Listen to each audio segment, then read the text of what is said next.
കൂട്ടം നമുക്ക് കഴിഞ്ഞ ഗ്രൂപ്പ് ഡി ചോദിച്ച കണക്കുകൾ ബാക്കി ചെയ്യാം. ആദ്യത്തേത്, which of the following numbers will have an even number of factors. അതായത് ഈ തന്നേക്കുന്ന നമ്പേഴ്സിനകത്ത് ഏതിനാണ് നമ്പർ ഓഫ് ഫാക്ടേഴ്സ് ഈവൻ ഉള്ളത്, അല്ലെങ്കിൽ ഈ ഘടകങ്ങളുടെ എണ്ണം ഇരട്ട സംഖ്യ ഉള്ളത് ഏത് സംഖ്യയുടെ കണ്ടുപിടിക്കണം. അപ്പോൾ നമ്മൾ എന്ത് ചെയ്യേണ്ടത് വെച്ച് കഴിഞ്ഞാൽ ഈ തന്നേക്കുന്ന എല്ലാ നമ്പറിൻ്റെ ഫാക്ടേഴ്സ് അല്ലെങ്കിൽ ഘടകങ്ങൾ കണ്ടുപിടിക്കണം. അതായത് ഇതിനകത്ത് എത്ര ഘടകങ്ങളുണ്ട് നമ്മൾ കണ്ടുപിടിക്കണം. അതിനകത്ത് ഈവൻ നമ്പർ ഏതാണോ വരുന്നത് അതായിരിക്കും നമ്മുടെ ആൻസർ. അപ്പോൾ ഒരു നമ്പറിൻ്റെ അകത്തുള്ള നമ്പർ ഓഫ് ഫാക്ടേഴ്സ് കണ്ടുപിടിക്കുന്നത് എങ്ങനെ വെച്ചിട്ടുണ്ടെങ്കിൽ, അല്ലെങ്കിൽ ഒരു നമ്പറിൻ്റെ അകത്തുള്ള ഘടകങ്ങൾ എത്ര ഉണ്ടെന്ന് കണ്ടുപിടിക്കുന്നത് എങ്ങനെ വെച്ചിട്ടുണ്ടെങ്കിൽ ഞാൻ ഒരു എക്സാമ്പിൾ വെച്ച് കാണിച്ചു തരാം. ഇപ്പോൾ 24 ഇതിനെ നമ്മൾ പ്രൈം ഫാക്ടറൈസേഷൻ ചെയ്യണം. അതായത് ഇതിനെ നമ്മൾ 2, 3, 5, 7 ഇങ്ങനത്തെ നമ്പേഴ്സിൻ്റെ പവർ വെച്ച് നമ്മൾ റെപ്രസെൻറ്റ് ചെയ്യണം. അതായത് 24 എന്ന് പറഞ്ഞാൽ 8 × 3 3 × 24. ഈ 3 എന്ന് പറഞ്ഞൊരു പ്രൈം നമ്പറാണ്, ഇതിന് 3⁻1 എന്ന് എഴുതുക. 8 എന്ന് പറഞ്ഞാൽ 2ൻ്റെ ക്യൂബാണ്, 2 × 2 × 2 ആണ് 8. അപ്പോൾ 24 നമുക്ക് 2⁻3 × 3⁻1 എന്ന് എഴുതാം. ഇനി എന്താ ചെയ്യേണ്ടതെന്ന് വെച്ച് കഴിഞ്ഞാൽ 2ൻ്റെ മുകളിൽ 3 ഉണ്ട്, ഈ 3 എടുക്കുക, അതിൻ്റെ കൂടെ 1 കൂട്ടുക. ഈ 3യുടെ മുകളിൽ 1 ഉണ്ട്, ഈ 1 എടുക്കുക, അതിൻ്റെ കൂടെ 1 കൂട്ടുക. അപ്പോൾ ഇവിടെ 4 ഇവിടെ 2 കിട്ടും, 4 കൂടെ ഗുണിക്കുക, അപ്പോൾ നമുക്ക് 8 എന്ന് കിട്ടും. അതായത് 24 മൊത്തം 8 ഘടകങ്ങളുണ്ട്. അത് ഏതൊക്കെയാണെന്ന് നോക്കിയാലോ. ഈ ഫാക്ടർ അല്ലെങ്കിൽ ഘടകം എന്ന് പറഞ്ഞു കഴിഞ്ഞാൽ ഈ നമ്പറിനെ നമുക്ക് ഡിവൈഡ് ചെയ്യാൻ പറ്റുന്ന നമ്പേഴ്സ്, അത്രേ അർത്ഥമുള്ളൂ. അപ്പോൾ 24 നമുക്ക് 1 വെച്ച് ഡിവൈഡ് ചെയ്യാം, 2 വെച്ച് ഡിവൈഡ് ചെയ്യാം, 3 വെച്ച് ഡിവൈഡ് ചെയ്യാം, 3 × 8 24, 4 വെച്ച് ഡിവൈഡ് ചെയ്യാം, 4 6 24, പിന്നെ 5 6 വെച്ച് ഡിവൈഡ് ചെയ്യാം, 7 8 വെച്ച് ഡിവൈഡ് ചെയ്യാം, 8 × 3 24, പിന്നെ 9 10 11 12 വെച്ച് ഡിവൈഡ് ചെയ്യാം, പിന്നെ 12 കഴിഞ്ഞാൽ പിന്നെ 24. ഇത്രയും നമ്പേഴ്സ് വെച്ച് നമുക്ക് 24 ഡിവൈഡ് ചെയ്യാൻ പറ്റും. എണ്ണി നോക്കി, 1 2 3 4 5 6 7 8 കണ്ടോ, മൊത്തം 8 ഫാക്ടേഴ്സ് ഉണ്ട് 24. ഇങ്ങനെയാണ് നമ്മൾ ഓരോ നമ്പേഴ്സിൻ്റെ നമ്പർ ഓഫ് ഫാക്ടേഴ്സ് കണ്ടുപിടിക്കാൻ പോകുന്നത്. ക്ലിയർ ആയല്ലോ. അപ്പോൾ നോക്കി, നമ്മുടെ ആദ്യത്തെ നമ്പർ 169,0,0. ഈ 169 എന്ന് പറഞ്ഞാൽ 13ൻ്റെ സ്ക്വയറാണ്, ശരിയല്ലേ. പിന്നെ ലാസ്റ്റ് ആയിട്ട് 0 കിടപ്പുണ്ട്, ഇത് 100ആണ്. 100 എന്ന് പറഞ്ഞു കഴിഞ്ഞാൽ 10ൻ്റെ സ്ക്വയറാണ്. അപ്പോൾ ഇത് നമുക്ക് 13 സ്ക്വയർ × 10 സ്ക്വയർ എന്ന് എഴുതാം. ഈ 13 എന്ന് പറയുന്നൊരു പ്രൈം നമ്പറാണ്, 10 എന്ന് പറയുന്നത് പ്രൈം നമ്പർ അല്ല. അപ്പോൾ ഇതിനെ ഫാക്ടറുകളാക്കുക. 10 എന്ന് പറഞ്ഞാൽ 5 × 2 ആണ്, അതിൻ്റെ സ്ക്വയർ. അപ്പോൾ എന്ത് കിട്ടും, ഈക്വൽ ടു 13ൻ്റെ സ്ക്വയർ × 5ൻ്റെ സ്ക്വയർ × 2ൻ്റെ സ്ക്വയർ. 13 പ്രൈം നമ്പറാണ്, 5 പ്രൈം നമ്പറാണ്, 2 പ്രൈം നമ്പറാണ്. ഇനി എന്താ ചെയ്യേണ്ടത്, ഈ പവറുകൾ എടുക്കുക, എല്ലാത്തിനും കൂടെ 1 കൂട്ടിയിട്ട് ഗുണിക്കുക. 2നോട് 1 കൂട്ടിയാൽ 3, ഇതിനോട് 1 കൂട്ടിയാൽ 3, ഇതിനോട് 1 കൂട്ടിയാൽ 3, 3 × 3 × 3 ചെയ്താൽ 27 എന്ന് കിട്ടും. അപ്പോൾ ഈ 169,000ക്ക് മൊത്തം 27 ഫാക്ടേഴ്സ് ഉണ്ട്. ഇത് ഓഡ് നമ്പർ അല്ലേ, അപ്പോൾ നമ്മുടെ ആൻസർ ഇതല്ല. ഇനി അടുത്ത നോക്കാം, 529,000. ഈ 529 എന്ന് പറഞ്ഞു കഴിഞ്ഞാൽ 23ൻ്റെ സ്ക്വയറാണ്, ശരിയല്ലേ. 23 ഒരു പ്രൈം നമ്പറാണ്. പിന്നെ ലാസ്റ്റ് 2 0 എടുപ്പുണ്ട്, ഇത് 100ആണ്. 100 എന്ന് പറഞ്ഞാൽ 10ൻ്റെ സ്ക്വയറാണ്. ഈ 10നെ നമുക്ക് പ്രൈം ഫാക്ടറുകളാക്കണം. അപ്പോൾ 10 എന്ന് പറഞ്ഞാൽ 2 × 5 അതിൻ്റെ സ്ക്വയർ. അപ്പോൾ ലാസ്റ്റ് എന്തെന്ന് വന്നു, 23ൻ്റെ സ്ക്വയർ × 2ൻ്റെ സ്ക്വയർ × 5ൻ്റെ സ്ക്വയർ. നോക്കി, ഇത് മേളിലത്തെ പോലെ തന്നെ വന്നില്ലേ. അപ്പോൾ ഇതിനകത്തെ നമ്പർ ഓഫ് ഫാക്ടേഴ്സ് എന്ത് തന്നെയായിരിക്കും, 2നോട് 1 കൂട്ടുക 3, 3 × 3 × 3, അപ്പോൾ 27 കിട്ടും. ഇത് ഓഡ് നമ്പറാണ്. അപ്പോൾ ഇതല്ല നമ്മുടെ ആൻസർ. അടുത്ത് നോക്കി, 30,000. 3 കഴിഞ്ഞിട്ട് 4 0. അപ്പോൾ ഇതിനെ നമുക്ക് 3 × 10⁴ എന്ന് എഴുതാം, ശരിയല്ലേ. 10 എന്ന് പറയുന്നത് പ്രൈം നമ്പർ അല്ലല്ലോ, അപ്പോൾ ഇതിനെ പ്രൈം ആക്കുക. 2⁴ × 5⁴ ആവും, ഇത് 3⁻1. ഇനി എന്താ ചെയ്യണ്ടേ, ഈ പവറുകളെല്ലാം എടുക്കുക. പവറുകളെല്ലാം എടുത്തിട്ട് അതിനോട് 1 കൂട്ടിയിട്ട് ഗുണിക്കുക. 1നോട് 1 കൂട്ടിയാൽ 2, 4നോട് 1 കൂട്ടിയാൽ 5, 4നോട് 1 കൂട്ടിയാൽ 5, 5 × 5 25, 25 × 2 ചെയ്താൽ 50. ഈ 50 ഈവൻ നമ്പർ അല്ലേ, അതുകൊണ്ട് ഈ C ആണ് നമ്മുടെ ആൻസർ. ക്ലിയർ ആയി അങ്ങനെ ചെയ്തെന്ന്. അടുത്ത ചോദ്യത്തിലേക്ക് പോവാം. At A telephone exchange 3 phones ring at intervals of 20 seconds, 24 seconds and 30 seconds. Okay, ഒരു ടെലിഫോൺ എക്സ്ചേഞ്ചിൽ 3 ഫോൺസ് ഓരോ ടൈം ഇടവിട്ടാണ് ബെല്ലടിക്കുന്നത്. അതിനകത്ത് ആദ്യത്തെ ഫോൺ 20 സെക്കൻഡ് കൂടുമ്പോൾ ബെല്ലടിക്കും, രണ്ടാമത്തേത് 24 സെക്കൻഡ് കൂടുമ്പോൾ ബെല്ലടിക്കും, മൂന്നാമത്തേത് 30 സെക്കൻഡ് കൂടുമ്പോഴാണ് ബെല്ലടിക്കുന്നത്.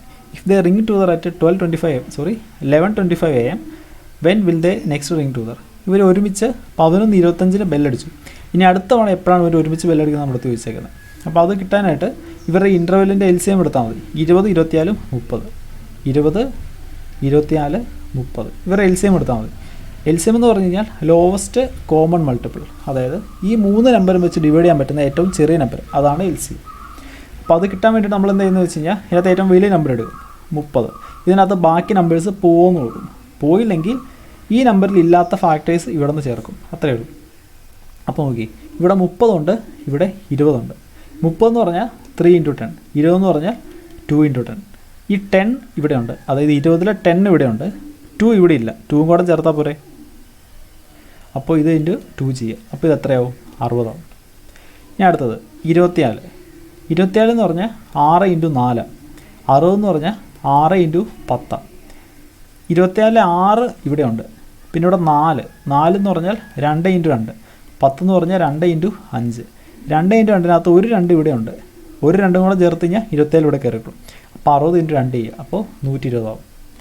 ഇനി 30 എടുത്താണ് നമ്മൾ തുടങ്ങിയത്. അപ്പോൾ നമ്മുടെ LCM എന്ന് പറയുന്നത് 120 ആണ്. അപ്പോൾ നോക്കി, 120 സെക്കൻഡ്, ഇതാണ് നമ്മുടെ LCM. 120 സെക്കൻഡ് എന്ന് പറഞ്ഞാൽ 2 മിനിറ്റ് അല്ലേ. അപ്പോൾ 11:25 ഇവർ ഒരുമിച്ച് ബെല്ലടിച്ചു. ഇനി എപ്പോഴാണ് ഇവർ ഒരുമിച്ച് ബെല്ലടിക്കാൻ പോകുന്നത്? 2 മിനിറ്റ് കഴിഞ്ഞിട്ട്. അപ്പോൾ 11:27 ഇവർ ഇനി ഒരുമിച്ച് ബെല്ലടിക്കാൻ പോകുന്നത്. ക്ലിയർ ആണല്ലോ? അടുത്തത്, Azhar can complete a journey in 10 hour. അസറിൻ്റെ ഒരു യാത്ര 10 മണിക്കൂർ കൊണ്ട് കംപ്ലീറ്റ് ചെയ്യാൻ പറ്റും. He travels the first half of the journey at a speed of 21 km/h. ഇയാൾ യാത്രയുടെ ഫസ്റ്റ് ഹാഫ് 21 km/h പോയത്, അതായത് half distance, and the balance at 24 km/h. ബാക്കി യാത്ര, അതായത് ബാക്കി ഹാഫ് പോയത് 24 km/h. Fine the total distance in kilometre. ഒരു ട്രാവൽ ചെയ്ത ടോട്ടൽ ഡിസ്റ്റൻസ് കണ്ടുപിടിക്കാൻ പറഞ്ഞേക്കുക.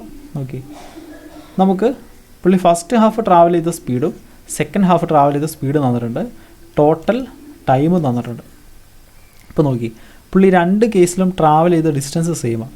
നമ്മൾ നേരത്തെ ടൈം ആൻഡ് ഡിസ്റ്റൻസ് പഠിച്ചപ്പോൾ നമ്മൾ പഠിച്ചായിരുന്നു, ട്രാവൽ ചെയ്ത ഡിസ്റ്റൻസ് സെയിം ആണെങ്കിൽ നമ്മൾ പോകാനെടുത്ത സ്പീഡിൻ്റെ റേഷ്യോ എടുത്തിട്ട് അത് തിരിച്ചിട്ട് കഴിഞ്ഞാൽ നമുക്ക് ടൈമിൻ്റെ റേഷ്യോ കിട്ടും. അപ്പോൾ നോക്കി, ഇവിടെ 2 കേസിനും പുള്ളി ട്രാവൽ ചെയ്ത ഡിസ്റ്റൻസ് സെയിമാണ്. അപ്പോൾ നമുക്ക് ഇവിടെ സ്പീഡുണ്ട്, നമുക്ക് സ്പീഡ് റേഷ്യോ എടുക്കാം. സ്പീഡ് റേഷ്യോ എടുത്തു കഴിഞ്ഞാൽ 21:24, 3 വെച്ചിട്ട് കഴിഞ്ഞാൽ 7, 3 വെച്ചിട്ട് കഴിഞ്ഞാൽ 8. അപ്പോൾ സ്പീഡിൻ്റെ റേഷ്യോ 7:8. അതിനാണെങ്കിൽ ടൈമിൻ്റെ റേഷ്യോ അത് തിരിച്ചിടുക, 8:7. അപ്പോൾ നോക്കി, നമ്മുടെ ടോട്ടൽ ടൈം എന്ന് പറയുന്നത് 10 അവറാണ്. നോക്കി, ടോട്ടൽ ടൈം എന്ന് പറഞ്ഞാൽ 8ഉം 7ഉം കൂട്ടി കഴിഞ്ഞാൽ 15 കിട്ടും. 15 എന്ന് പറയുന്നത് 10 അവറാണ്. അപ്പോൾ 1 എന്ന് പറഞ്ഞാൽ എത്രയാണ്? 10/15. അപ്പോൾ എത്ര കിട്ടും? 2/3 അവർ എന്ന് കിട്ടും. അപ്പോൾ ഈ 8 എന്ന് പറയുന്നത് 8 × 2/3, അതായത് 16/3 അവറും, ഈ 7 എന്ന് പറയുന്നത് 7 × 2/3, അതായത് 14/3 അവറുമാണ്. ഇനി നോക്കി, ഈ ഹാഫ് പോകാനെടുത്ത ടൈം എന്ന് പറയുന്നത് 16/3 അവർ. സ്പീഡും ടൈമും ഉണ്ടെങ്കിൽ രണ്ടും കൂടെ ഗുണിച്ച് കഴിഞ്ഞാൽ ഈ ഡിസ്റ്റൻസ് കിട്ടത്തില്ലേ? അത് എത്രയാണ്? അപ്പോൾ 21 × 16/3, 3 ഇങ്ങോട്ട് ഇട്ട് കഴിഞ്ഞാൽ 7, 16 × 7 ഇത് കഴിഞ്ഞാൽ 70, 42, 112 കിട്ടും. നോക്കി, അപ്പോൾ ഈ ഹാഫിൻ്റെ ഡിസ്റ്റൻസ് 112, അപ്പറേ ഹാഫ് അല്ലേ, അപ്പോൾ അപ്പറേ 112. അപ്പോൾ 112 ഇരട്ടി എടുക്കുക, 224 കിട്ടും ടോട്ടൽ ഡിസ്റ്റൻസ്. മനസ്സിലായി എങ്ങനെ ചെയ്യുന്നത്? അപ്പോൾ ഇത് ഇങ്ങനെ വന്നതൊക്കെ മനസ്സിലാവാനായിട്ട് നിങ്ങൾ ടൈം ആൻഡ് ഡിസ്റ്റൻസിൻ്റെ ക്ലാസ് ഒന്ന് കാണുക, ലിങ്ക് ഞാൻ മേളിൽ കൊടുത്തേക്കാം. ഓക്കെ, അടുത്ത question. The two roots of a quadratic equation are given as x equal to 5/3 and x equal to -3/10. Equation can be written as, അതായത് ഒരു ക്വാഡ്രാറ്റിക് ഇക്വേഷൻ്റെ 2 റൂട്ട് തന്നിട്ടുണ്ട്, അത് എക്സിൻ്റെ 2 സൊല്യൂഷൻ തന്നിട്ടുണ്ട്. എന്നിട്ട് നമ്മുടെ ചോദിച്ചു ആ ഇക്വേഷൻ എങ്ങനെ എഴുതുന്നത്. ഇപ്പോൾ നോക്കി, ഇവിടെ x equal to 5/3, ഈ 5/3 അങ്ങോട്ട് പോയി കഴിഞ്ഞാൽ x - 5/3 = 0 എന്ന് കിട്ടും. മൊത്തം ഒരു 3 വെച്ച് ഗുണിച്ച് കഴിഞ്ഞാൽ 3x - 5 = 0 എന്ന് വരും. രണ്ടാമത് നോക്കി, x equal to -3/10, x equal to -3/10, -3/10 അങ്ങോട്ട് പോയി കഴിഞ്ഞാൽ x + 3/10 = 0 എന്ന് വരും. മൊത്തം ഒരു 10 വെച്ച് ഗുണിച്ച് കഴിഞ്ഞാൽ 10x + 3 = 0 എന്ന് വരും. ഇനി എന്ത് ചെയ്യുക? ഇതും കൂടെ ഗുണിക്കുക, ഇതും = 0 ഇതും = 0. അപ്പോൾ ഇത് രണ്ടും ഗുണിച്ച് കഴിഞ്ഞാൽ =0 കിട്ടും. അപ്പോൾ നോക്കി, 3x - 5 × 10x + 3 = 0. അതാണ് നമ്മുടെ ഇക്വേഷൻ. നോക്കി, 3x - 5 10x + 3. ഓപ്ഷൻ ബി ആണ് നമ്മുടെ ആൻസർ. അടുത്ത question. 10,000 invest at 30% rate of interest per annum, but compounded every 4 months will give an amount of dash in 1 year. Okay, അതായത് 10,000 രൂപ നമ്മൾ ഒരു വർഷത്തേക്ക് 30% എന്ന രീതിയിലുള്ള കോമ്പൗണ്ട് ഇൻട്രസ്റ്റ് നമ്മൾ ഇൻവെസ്റ്റ് ചെയ്യുന്നു. പക്ഷേ കോമ്പൗണ്ട് ഇൻട്രസ്റ്റ് കാൽക്കുലേറ്റ് ചെയ്യുന്നത് എവറി 4 months, 4 മാസം കൂടുമ്പോഴാണ്. അങ്ങനെയാണെങ്കിൽ ഒരു വർഷം കഴിയുമ്പോൾ നമ്മുടെ കയ്യിലേക്ക് എത്ര എമൗണ്ട് കിട്ടുമെന്ന് ചോദിച്ചേക്കുന്നത്. നോക്കി, നമ്മുടെ ഇൻട്രസ്റ്റ് എന്ന് പറയുന്നത് ഒരു വർഷത്തേക്ക് 30% പെർ ആനം എന്ന് പറഞ്ഞാൽ 1 year എന്നർത്ഥം. പക്ഷെ നമ്മൾ കോമ്പൗണ്ട് ഇൻട്രസ്റ്റ് കാൽക്കുലേറ്റ് ചെയ്യുന്നത് 4 മാസം കൂടുമ്പോഴാണ്. 4 മാസം കൂടും. ഒരു വർഷത്തിൽ എത്ര 4 മാസമുണ്ട്? ഒരു വർഷം എന്ന് പറഞ്ഞാൽ 12 മാസം. അതിന് 4 വെച്ച് ഡിവൈഡ് ചെയ്ത് കഴിഞ്ഞാൽ 3 കിട്ടും. അപ്പോൾ ഒരു വർഷത്തിൽ 4 മാസമുള്ള 3 ടേമുണ്ട്, ശരിയല്ലേ? അപ്പോൾ ഈ 3 ടേമിലേക്കും കൂടെ കൂടിയാണ് 30%. ഒരു വർഷത്തിൽ 4 മാസമുള്ള 3 ടേമുണ്ട്. അപ്പോൾ ആ 3 ടേമിലേക്കും കൂടെയാണ് 30%. അപ്പോൾ ഒരു ടേമിലേക്ക് എത്ര വരും? 30ന് 3 വെച്ച് ഡിവൈഡ് ചെയ്യുക, 10%. ഓക്കെ, ഇപ്പോൾ ഇവിടെ മൊത്തം എത്ര ടേമുണ്ട്? 3 ടേമുണ്ട്. അപ്പോൾ ക്വസ്റ്റ്യൻ ഇങ്ങനെ മാറും. 10% വെച്ച് 3 ടേമിലേക്ക് അല്ലെങ്കിൽ 3 ഇയറിലേക്ക് എന്നുള്ള രീതിയിൽ വിചാരിക്കുക. എന്നിട്ട് കാൽക്കുലേറ്റ് ചെയ്യുക. അപ്പോൾ നോക്കി, നമ്മുടെ കോമ്പൗണ്ടേഴ്സിൻ്റെ പരിപാടി എങ്ങനെയാണ്? നമ്മൾ കുറച്ച് എമൗണ്ട് ഇട്ടു, അതായത് 10,000 രൂപ നമ്മൾ ഇട്ടു.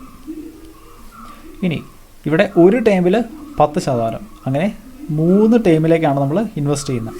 ഇപ്പോൾ കോമ്പൗണ്ടേഴ്സിൻ്റെ പരിപാടി എങ്ങനെയാണെന്ന് വെച്ച് കഴിഞ്ഞാൽ ആദ്യത്തെ ടേമിൽ 10% കൂടും. നമ്മൾ ഇട്ടത് 10,000 രൂപ, അത് അടുത്ത ടൈം ആകുമ്പോഴത്തേനും 10% കൂടും. അപ്പോൾ ഒരു സാധനം 10% കൂടുക എന്ന് പറഞ്ഞാൽ എത്രയാവും? 110% ആവും. ഇനി അടുത്ത ടൈമിലോ വീണ്ടും അത് 10% കൂടും. അപ്പോൾ വീണ്ടും അത് 110% ആവും. അങ്ങനെ 3 ടൈമില്ലേ, അപ്പോൾ മൂന്നാമത്തെ ടൈമിൽ അത് വീണ്ടും 110% ആവും. ഇതാണ് എല്ലാം കഴിഞ്ഞ് നമുക്ക് കയ്യിലേക്ക് കിട്ടുന്ന എമൗണ്ട്. അപ്പോൾ 110% എന്ന് പറഞ്ഞാൽ 110/100. ഇവിടെയും /100, ഇവിടെയും /100. നോക്കി, ഇവിടെ 4 0 ഉണ്ട്. ഇവിടെ 1 2 3 4 0 പോയി. പിന്നെ ഇവിടെ 1 2 0, ഇവിടെയും 1 2 0. ഇനി എല്ലാം കൂടെ ഗുണിക്കുക. മുകളിൽ വന്നിട്ട് ഒരു 11, ഒരു 11, ഒരു 11, പിന്നെ ഒരു 0. 11ൻ്റെ ക്യൂബ് എടുത്തു കഴിഞ്ഞാൽ 1331 എന്ന് കിട്ടും. പിന്നെ ലാസ്റ്റത്തെ 0 കൂടി ഇടും. ഇതാണ് നമുക്ക് ലാസ്റ്റ് കയ്യിലേക്ക് കിട്ടുന്ന എമൗണ്ട്, 13310. ക്ലിയർ ആയോ?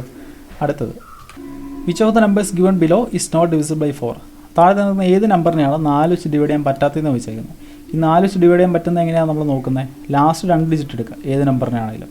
അതിൽ 4 പോകുമെങ്കിൽ നമ്പറിൽ മൊത്തം 4 പോകും. അത് എന്തുകൊണ്ടാണ് വന്നതെന്ന് പറയട്ടെ. ഇപ്പോൾ ഫോർ എക്സാമ്പിൾ ഈ നമ്പറിൻ്റെ എടുക്കുക, 761 66. ഇന്നത്തെ ഈ 2 ഡിജിറ്റ് മാറ്റിക്കഴിഞ്ഞാൽ ഇത് 761 00 പ്ലസ് 66. ഇതിനെ 4 വെച്ച് ഡിവൈഡ് ചെയ്യാൻ പറ്റുമോ നമ്മൾ നോക്കാൻ പോകുന്നത്. ഈ 761 00 ഇല്ലേ, ഇത് നമുക്ക് 761 × 100 എന്ന് എഴുതാം. 100 എന്ന് പറഞ്ഞാൽ 4 × 25 ആണ്. ഇതിനകത്ത് ഓൾറെഡി ഒരു 4 ഉണ്ട്. അതുകൊണ്ട് ഈ നമ്പറിൽ മൊത്തം 4 ഡിവൈഡായി പോവും എന്തായാലും. പിന്നെ ബാക്കിയുള്ള ഇതിനകത്ത് 4 പോകുമെന്ന് നോക്കിയാൽ മതി. പറഞ്ഞാൽ മനസ്സിലാകുന്നുണ്ടോ? അതുകൊണ്ടാണ് ലാസ്റ്റ് 2 ഡിജിറ്റ് നോക്കിയാൽ മതി എന്ന് പറയുന്നത്. അപ്പോൾ നമുക്ക് നോക്കാം. നോക്കി, ഇതിനകത്ത് ലാസ്റ്റ് 2 ഡിജിറ്റ് 00 ഇത് 100 ആണ്. 100 നമുക്ക് 4 വെച്ച് ഡിവൈഡ് ചെയ്യാൻ പറ്റും. അപ്പോൾ ഇതിനെ 4 വെച്ച് ഡിവൈഡ് ചെയ്യാൻ പറ്റും. ഇനി 761 66. 66നെ 4 വെച്ച് ഡിവൈഡ് ചെയ്യാൻ പറ്റുമോ?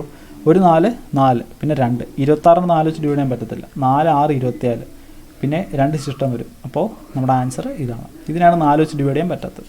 ബാക്കി 2ലും 4 പോകും. നോക്കി, 87ൽ 4 പോകും, 08ലും 4 പോകും.